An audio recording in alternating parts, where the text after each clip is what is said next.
Slick back.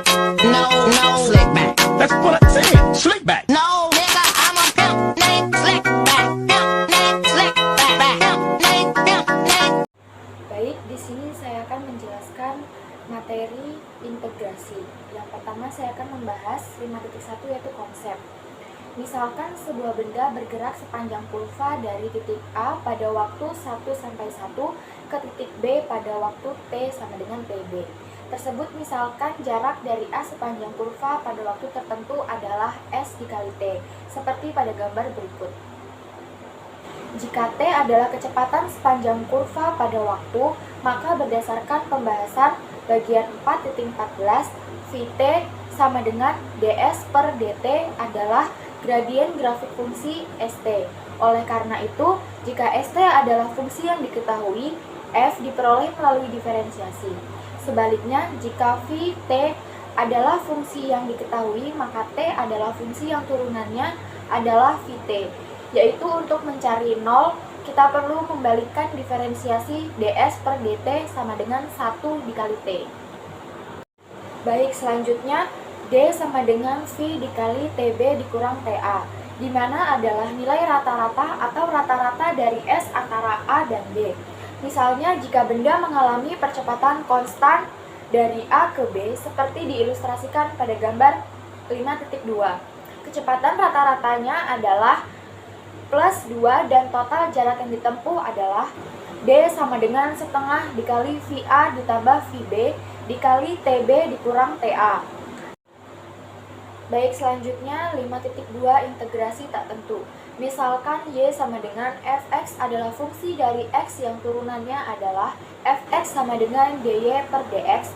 Integrasi tak tentu dari turunannya didefinisikan oleh integrasi berasal dari metode kelelahan dinami untuk mencari luas dan volume. Archimedes dalam bukunya Quadrature of the Parabole tahun 408 sampai 355 sebelum Masehi dalam metode yang ditemukan di Konstantinopel pada tahun 1906 setelah hilang selama lebih dari 1000 tahun. Archimedes menjelaskan bagaimana luas bidang dapat dianggap sebagai penjumlahan ruas garis. Baik, selanjutnya masuk pada contoh dari integrasi tak tentu. Yang pertama ada dx per x2 sama dengan x pangkat min 2, dx sama dengan x pangkat min 2 ditambah 1 dikurang min 2 ditambah 1 ditambah c sama dengan x pangkat min 1 per min 1 ditambah c sama dengan min 1 per x ditambah c. Yang kedua, dx per x kuadrat sama dengan x pangkat min 1 per 2 dx sama dengan x pangkat min 1 per 2 ditambah 1 per min 1 per 2 ditambah 1 ditambah c sama dengan min setengah per setengah ditambah c sama dengan 2x pangkat 1 per 2 ditambah c sama dengan 2x kuadrat ditambah c. Yang ketiga, dx sama dengan 1 dx sama dengan x ditambah c. Yang keempat, konstanta 2t dt sama dengan setengah konstanta pangkat 2t ditambah c. Yang kelima, cos 2 theta d theta sama dengan setengah sin 2 theta ditambah c. Yang keenam, 1 per x ditambah 3 dx sama dengan ln dikali x ditambah 3 ditambah c. Selanjutnya masuk ke 5.3 yaitu integral tertentu. Kalkulus integral diciptakan untuk memecahkan masalah mencari luas yang dibatasi oleh kurva tertentu. Pada bagian ini kami memperkenalkan tanpa pembuktian integral tentu sebagai ukuran luas dan menunjukkan hubungannya dengan integral tak tentu. Untuk banyak permasalahan dalam ilmu fisika, pengenalan singkat ini sudah cukup. Namun, permasalahan lain memerlukan pemahaman yang lebih mendalam tentang kalkulus integral. Misalkan, y sama dengan fx adalah fungsi dari satu kontinu pada interval x. Daerah yang diarsir pada gambar 5.4 dikenal sebagai daerah di bawah kurva. Ini adalah luas yang dibatasi oleh grafik fx sumbu X dan garis vertikal di X sama dengan A dan X min. Secara umum, luas ini sama dengan lebar A min dikalikan dengan tinggi rata-rata 7. Kurva di atas sumbu atau nilai rata-rata fungsi antara A dan B. Dalam kasus khusus fungsi linear seperti pada gambar di bawah, tinggi rata-ratanya adalah Y sama dengan setengah dikali FA ditambah FB. Dan luas di bawah kurva atau garis lurus adalah persegi panjang dengan lebar 6 dikurang 2 dan tinggi Y. Oleh karena itu, untuk menghitung nilai integral tertentu, biasanya pertama-tama kita perlu mengevaluasi integral tak tentu yang bersesuaian. Misalnya, Y sama dengan Fx sama dengan 2x ditambah 3. Integral tak tentu adalah Fx dx 2x ditambah 3 dx sama dengan x2 ditambah 3x ditambah c sama dengan fx.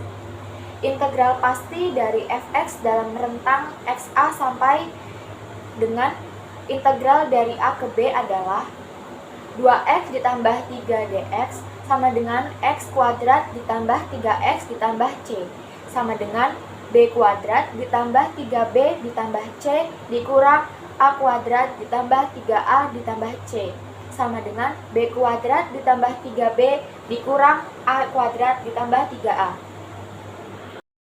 Baiklah, di sini saya akan menjelaskan bab 5 yaitu 5.4 sampai 5.6. Pertama di sini saya akan menjelaskan 5.4 terlebih dulu, yaitu di integral kalkulus atau kalkulus integral. Nah, di sini kita dapat mengetahui misalkan Y sama dengan Fx adalah fungsi dari X kontinu pada interval A kecil sama X kecil dari B seperti pada gambar 5.4. Kami mendalilkan di bagian 5.3 bahwa area di bawah kurva yaitu wilayah yang diarsir pada gambar 4 diberikan nilai integral tertentu Fx dari A sampai B. Kita sekarang lihat bagaimana hasil ini diperoleh. Untuk memperoleh perkiraan luas, kita membagi interval A sampai B menjadi n subinterval. Memilih n kurang 1 titik sembarang pada sumbu X dengan, yaitu A sama dengan X0 kecil dari X1, kecil dari X2, kecil dari 1 kurang 1, kecil dari Xn kurang 1, kecil dari Xn sama dengan B. Nah, pada kalkulus integral ini, di sini terdapat yaitu contoh 5.12 atau example 5.12. Persamaan lingkaran yang berjari-jari A dan berpusat di titik asal adalah X2 tambah Y2 sama dengan A2 sehingga Y sama dengan kurang lebih A2 kurang X2 kali 122 dan dy2 dx sama dengan 13 kali 2 kali A2 kurang X2 yaitu kali 122. Karena itu 1 tambah dy per dx pangkat 2 sama dengan 1 tambah X pangkat 2 per A pangkat 2 kurang X pangkat 2 sama dengan A pangkat 2 per A pangkat 2 kurang X pangkat 2 dan keliling lingkarannya adalah yaitu S sama dengan 4. 1 tambah dy per dx pangkat 2 pangkat 1 per 2. dx-nya yaitu 4A kali dx per akar A2 A pangkat 2 kurang X pangkat 2. Nah, 4 kali lebih panjang seperempat bagian pada kuadran pertama. Lihat pada contoh 5.11 pada bab 5. Integral adalah salah satu integral standar yang tercantum pada tabel 6.3 yang dimana E sama dengan 4A kali sin pangkat min 1 kali X per A sama dengan 4A kali sin pangkat min 1 kali 1 kurang sin pangkat min 1 kali 0. Nah, nilai utama dari sinus inverse dari 1 dan 0 masing-masing adalah V22 dan 0. Oleh karena itu E sama dengan 2VA. Nah, selanjutnya saya akan menjelaskan yaitu 5.5 yaitu uses of the integral calculus atau kegunaan kalkulus. Kegunaan kalkulus di sini yaitu pembahasan bagian 5.4 berkaitan dengan penggunaan kalkulus integral untuk penentuan sifat geometri khususnya luas, bangun datar, dan panjang kurva pada suatu bidang. Generalisasi kurva dalam 3 dimensi terhadap permukaan non-planar, dan terhadap volume dibahas pada bab 9 dan 10. Kita melihat di bagian 5.3 persamaan 5.13 bahwa integral tertentu menyediakan nilai rata-rata suatu fungsi. Jika satu fungsi mewakili misalnya distribusi massa dalam suatu benda fisik. Nah, kalkulus integral dapat digunakan untuk menentukannya sifat statis benda seperti massa total, pusat massa, dan momen inersia dalam integral tertentu yang melibatkan massa jenis massa. Demikian pula untuk distribusi muatan atau properti fisik apapun dari suatu sistem itu didistribusikan dalam ruang. Ini penggunaan kalkulus integral untuk menentukan properti statistik diperkenalkan di bagian 5.6 untuk properti yang didistribusikan sepanjang garis. Nah, itulah tentang kegunaan kalkulus integral. Selanjutnya itu 5.6 statis properties of matter atau sifat statis suatu materi. Nah, misalkan di sini dapat dijelaskan misalkan himpunan N massa diskrit M1, M2 sama dengan Mn terdistribusi sepanjang A atau horizontal garis lurus bermassa Mi pada posisi Xi terhadap titik tetap OAS pada gambar 5.15, yaitu pada gambar ini. Ini contoh gambar titik 15. Nah, selanjutnya itu sistem massa mempunyai sifat sebagai berikut, yaitu massa total, momen massa pertama di sekitar O, momen massa kedua di sekitar O. Nah, di 5.6 terdapat contoh yaitu sampel 5.13, yaitu system of two masses atau sistem dua massa pada gambar. Nah, di sini pada gambar 5.17 menunjukkan dua berada bermassa M1 dan M2, yaitu ini. Nah, yaitu disambung dengan batang kaku. Gaya F1 dan F2 adalah berat benda dan F adalah gaya lawan bekerja pada titik pivot O. Jika poros berada pada pusat massa, maka X1 sama dengan min R1 dan X2 sama dengan R2. Dan benda berada pada kesetimbangan terhadap rotasi terhadap poros O. Total gaya vertikal yang bekerja pada benda adalah F1 tambah F2 yaitu sama dengan F1 tambah F2 kurang F, sehingga benda berada dalam keadaan setimbang terhadap gerak vertikal jika F sama dengan F1 tambah F2. Momen inersia kedua massa adalah I sama dengan M1 R2 1 tambah M2 R2. Nah, yang kedua itu saat O berada di pusat massa, maka X sama dengan 0 in, sehingga M1 R1 sama dengan M2 R2 dan jarak R1 dan R2 dapat ditulis sebagai berikut, yaitu R1 sama dengan M2 per M1 tambah M2 kali R. Nah, sedangkan R2-nya yaitu sama dengan M1 per M1 tambah M2 kali R. Nah, itu saja yang dapat saya jelaskan dari bab 5, yaitu dari titik 5.4 sampai 5.6. Baik, selanjutnya saya akan menjelaskan penjelasan 5.7 dinamis atau dinamika. Velocity and distance, kecepatan dan jarak. Adapun pada sisi kiri persamaan, S adalah perpindahan total dari titik awal TA hingga titik akhir TB. Ini dinyatakan sebagai integral dari ds dari 0 hingga S. Yang berarti kita menghitung perubahan perpindahan infinitesimal dari 0 hingga S. Pada sisi kiri persamaan, Vt atau kecepatan adalah fungsi kecepatan yang bergantung pada waktu T. Integral ini menghitung luas di bawah kurva kecepatan Vt dari TA hingga Tb. Jadi, persamaan ini menyatakan bahwa perpindahan total S dapat ditemukan dengan mengintegrasikan fungsi kecepatan Vt terhadap waktu T dari TA hingga Tb. Berikutnya, contoh 5.15, yaitu benda yang jatuh karena pengaruh gravitasi. Contoh 5.15 ini adalah rumus untuk menghitung jarak S yang ditempuh oleh suatu benda bergerak dengan kecepatan Vt dalam rentang waktu TA hingga Tb. Dalam rumus ini integral TB TA VT dt menghitung luas daerah di bawah kurva kecepatan VT antara TA dan TB. Jadi rumus S sama dengan integral TB TA VT dt sama dengan integral TB hingga TA GT dt sama dengan 1/2G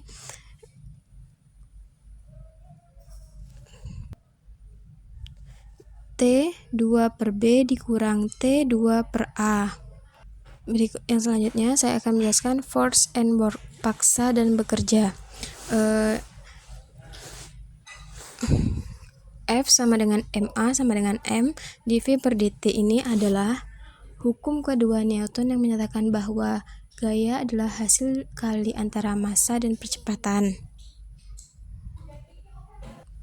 Berikutnya contoh 5.15 yaitu rumus untuk menghitung kerja W yang dilakukan oleh gaya konstan F dalam menggerakkan benda sejauh H dalam arah gaya tersebut. Pada langkah pertama kita menggantikan F dengan M mg karena gaya gravitasi pada benda dengan massa m adalah mg. Kemudian kita mengintegrasikan fungsi mg terhadap x dari 0 hingga h. X dari 0 hingga h. Hasil dari integral ini adalah m g h yang merupakan kerja yang dilakukan oleh gaya gravitasi dalam menggerakkan benda sejauh h dalam arah gaya tersebut. Jadi W adalah mgh. Baik, berikutnya saya akan menjelaskan penjelasan 5.8 pressure, volume, work. Di sini WAB merupakan kerja yang dilakukan pada sistem pada tekanan berubah dari P menjadi delta P.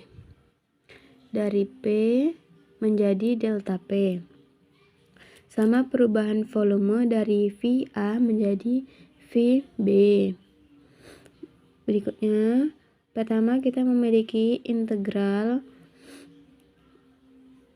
min integral BA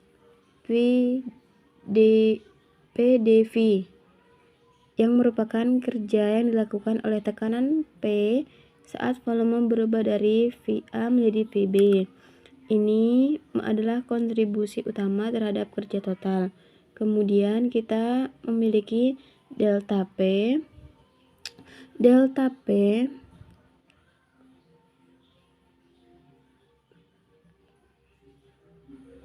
VA dikurang VB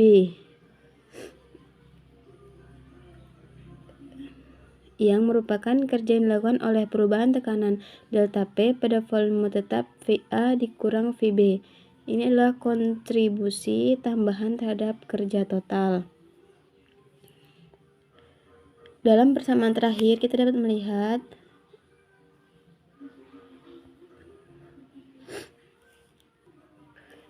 dalam persamaan terakhir kita dapat melihat min B integral BA P dV ditambah delta P VA dikurang VB lebih besar dari integral BA PdF PdV.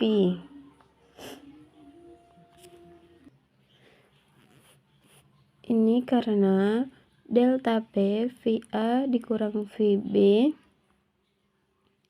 adalah kontribusi positif terhadap kerja total. Dengan kata lain, perubahan tekanan delta P pada volume. VA dikurang VB menambahkan kerja pada sistem. Jadi kesimpulannya, WAB lebih besar integral BA PdV.